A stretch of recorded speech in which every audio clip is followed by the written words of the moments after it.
Hello Food Club Insiders! Today we are making the comfiest food of all, mac and cheese. Here's how to make it. So naturally we are starting with some boiling water and adding a generous amount of salt in it for the pasta. When water comes to a boil, add 250 grams of macaroni in. Meanwhile, start preparing the sauce by pouring half cup of milk, heavy cream and half tablespoon cornstarch in a pot and stir them. Then add half teaspoon of nutmeg powder, a teaspoon of cayenne pepper, and a teaspoon of salt. When sauce thickens, add in cheeses. 1 cup of shredded aged cheese, 1 cup of cheddar cheese, 1 cup of string cheese, and 2/3 a cup of mozzarella cheese.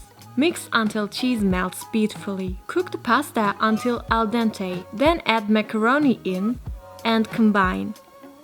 It's as simple as that and as delicious as it looks just now. Since you have the recipe now, all there is left to do is to serve this magnificent comfort food, maybe for a night in with friends or family, or just to give yourself a nice treat for your binge-watching night. Enjoy, and thanks for watching. Leave a like if you liked it, and comment down below what would you like to see us make in the next videos. Until then, subscribe and be a member of our club.